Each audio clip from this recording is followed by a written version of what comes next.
Bonjour et heureux de vous retrouver pour ce nouveau numéro de 7-8 Éco. Aujourd'hui, nous sommes à l'Estaca pour les rendez-vous des acteurs de l'immobilier d'entreprise. Alors, que représente l'immobilier d'entreprise à Saint-Quentin-en-Yvelines? Sommaire.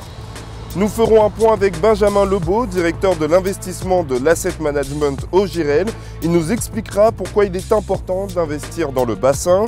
Nous irons aussi à Guyancourt découvrir le nouvel hôtel Ibis à Villaroy et nous verrons pourquoi ils ont choisi de s'installer ici. Et puis nous interviewerons Christine Turquet de Beauregard, responsable du développement en immobilier d'entreprise, sur les forces et les faiblesses du parc immobilier saint-quentinois.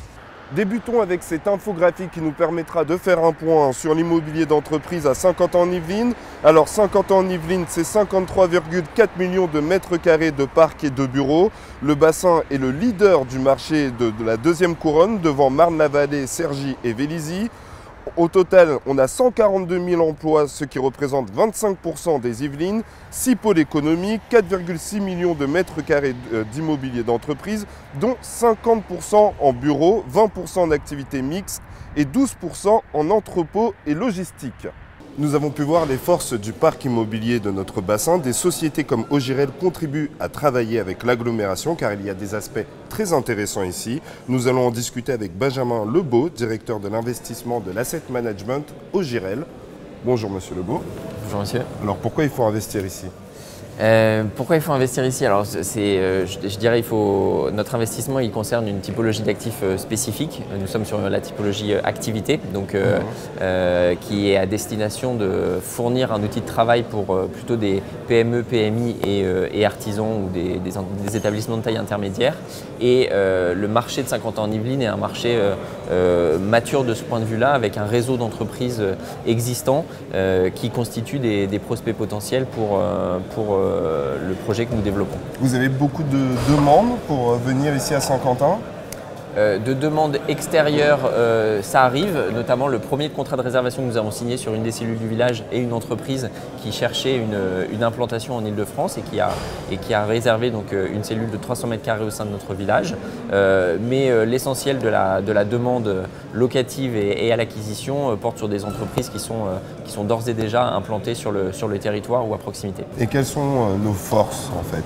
Dites-moi, à part le réseau routier. Alors la force c'est effectivement d'avoir su en tout cas proposer, ou en tout cas nous avons réussi à identifier du foncier disponible pour développer des opérations neuves sur ce territoire, ce qui est parfois une denrée rare. Et les forces c'est effectivement je dirais la connexion avec les axes de transport qui est un élément important puisque il faut pouvoir rayonner pour les entreprises qui viendront dans nos locaux.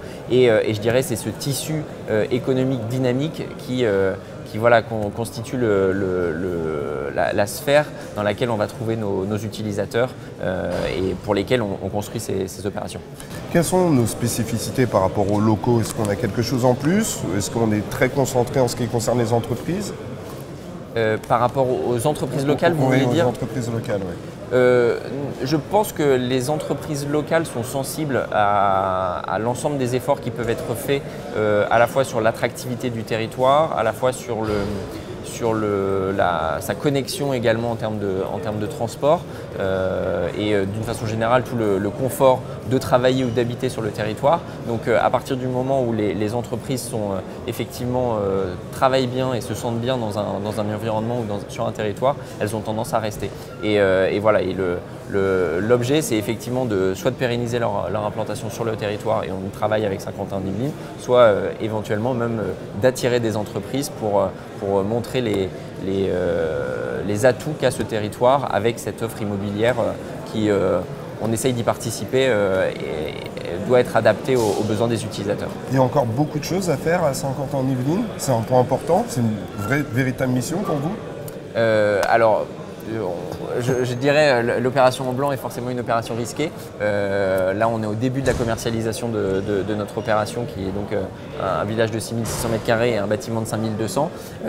Donc voilà, je dirais chaque chose en son temps et rassurons-nous et parvenons à achever ce remplissage de nos locaux avant d'entamer la suite, puisque c'est aussi de l'expérience qu'on aura sur le temps de commercialisation et le type aussi d'entreprise qu'on arrivera à attirer sur le territoire. Est-ce que ce sont des entreprises du territoire, donc un marché endogène, ou est-ce que ce sont essentiellement des entreprises extérieures qui nous permettront de mieux affiner la stratégie pour les événements et les étapes suivantes. Mais j'imagine que vous avez déjà une idée de qui pourrait venir dans ces futurs locaux.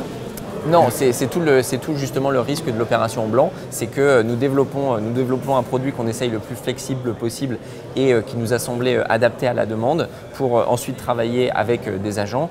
En l'occurrence, on a 2 agents qui sont mandatés sur l'opération pour justement faire correspondre l'offre avec une demande. Ça va marcher?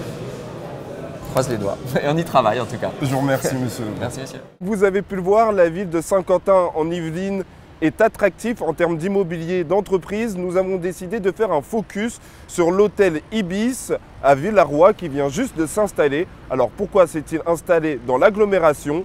Focus sur l'hôtel Ibis de Guyancourt. La chaîne d'hôtellerie Accor n'a pas hésité lorsqu'elle a pu s'implanter dans la ville de Guyancourt avec son Ibis Style. L'Ibis Style, ce sont des hôtels dits économiques qui ont vocation à recevoir des clients d'affaires. Le site en face s'est imposé tout naturellement de par sa proximité géographique avec l'entreprise Renault, mais également Inti, Colas, Bouygues Construction, Safran. Enfin, voilà, il y a quand même naturellement, quand l'opportunité s'est présentée, elle a été saisie puisque l'emplacement est vraiment super. Et pour séduire les clients, l'hôtel s'est inspiré de l'artiste hollandais Pieter Mondrian, mais pas seulement. L'architecte s'est inspiré effectivement de lui et également du technocentre qui a pareil également des lignes assez épurées et on trouvait que c'était intéressant de faire le lien au travers de Mondrian pour décorer l'établissement. Et en fait, on a essayé de créer le lien entre le technocentre et l'hôtel et du coup, quoi de mieux que Mondrian pour faire le relais entre ces 2 sites. Service ? Et pour le moment, le pari est réussi. L'hôtel attire de la clientèle et est souvent complet le mardi et le mercredi. Alors pourquoi l'agglomération a mis en place cet événement? Nous allons en discuter avec Christine Turquet de Beauregard, responsable du développement en immobilier à l'agglomération de Saint-Quentin en Yvelines. Bonjour. Alors pourquoi avoir mis en place cet événement? Alors en fait, nous organisons ces événements pour réunir l'ensemble des acteurs de l'immobilier d'entreprise, que ce soit des conseils en immobilier, des promoteurs, des investisseurs, des propriétaires, pour les mettre autour de la table et leur présenter les évolutions du marché de Saint-Quentin, leur présenter les tendances et puis faire un tour de table avec eux, savoir quels sont les projets qui sont en cours actuellement, ceux qui doivent être développés et qu'est-ce qu'on peut faire surtout pour les aider. Alors c'est intéressant de venir investir à Saint-Quentin, dites-moi. Oui, tout à fait. Saint-Quentin est une ex-ville nouvelle qui fonctionne très bien. Pour preuve, nous avons quand même des grands groupes comme Mercedes-Benz qui s'est implanté il n'y a pas très longtemps, le Crédit Agricole qui est le 2e campus d'Île-de-France maintenant avec un nouvel immeuble de 20 000 m², donc qui conforte sa position sur le territoire, des extensions de Renault, des extensions de tous ces grands groupes, mais également de tous les bureaux d'études, En fait, les entreprises viennent parce qu'il y a les donneurs d'ordre sur Saint-Quentin. Voilà l'intérêt de venir à Saint-Quentin. Donc c'est l'une de nos forces, mais dites-moi les autres forces qu'il y a dans l'agglomération. Pourquoi il faut venir ici? Séduisez-moi. Voilà, alors nous sommes un peu victimes de notre succès, puisque à l'heure actuelle sur le territoire de Saint-Quentin, nous arrivons maintenant à un territoire mature avec une pénurie de foncier.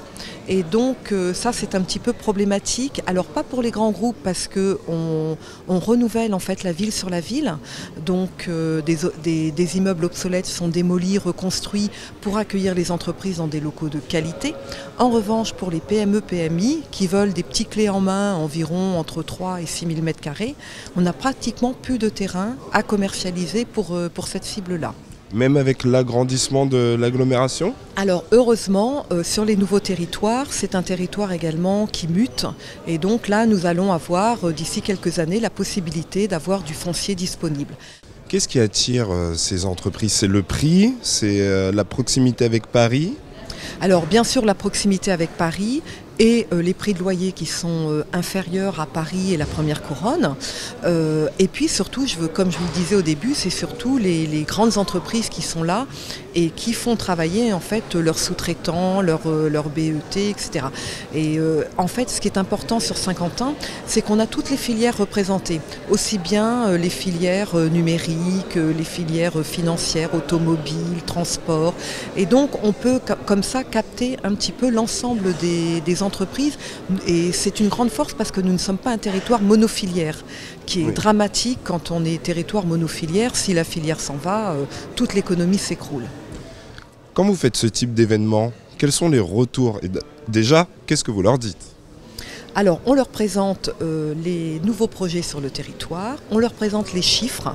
Et là, j'ai eu justement certains acteurs que nous avons invités qui n'investissent plus ou qui ne travaillent plus sur le territoire et qui ont été très surpris justement des chiffres qu'on leur a présentés. Et ça leur a donné envie de revenir investir sur le territoire. Donc ça, c'est quand même un pari important et voilà la nécessité de ce genre d'événement. C'est toujours parler du territoire de Saint-Quentin. C'est pour ça que nous sommes présents sur des salons comme le CIMI, le MIPIM, parce que si nous ne sommes pas présents, en fait, il y a une telle concurrence entre les territoires d'Île-de-France qu'on disparaît aussi très vite. Quels sont les types de chiffres quels sont les chiffres qui les ont surpris? Alors, le taux de vacances qui est inférieur à 10%, que ce soit sur l'immobilier de bureau ou l'immobilier d'activité, ce qui est un chiffre relativement faible. Le peu d'offres neuves que nous avons, en fait, on a 250 000 m² de projets en cours dans les cartons qui sont prêts à être développés, qui ont des permis de construire obtenus, des agréments obtenus, et donc qui sont prêts à sortir et qui attendent des utilisateurs. Et donc ça les surprend parce qu'ils imaginent que Saint-Quentin-en-Yvelines, qui a plus de 40 ans, il n'y a plus rien à faire sur le territoire. Alors qu'en fait, si, il y a encore des choses à faire. Et c'est ça qui les surprend lors de ces événements. Eh bien, merci à vous. Merci. Et tout de suite, on passe à l'agenda.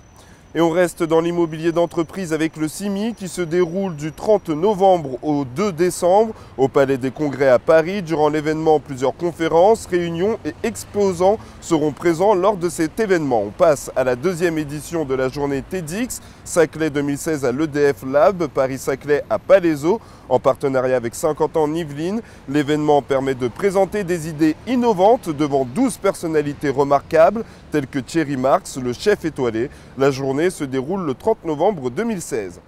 C8 Eco, c'est fini. Prochain rendez-vous le 8 décembre. Nous ferons une visite du Sky Cube. Bonne journée à tous.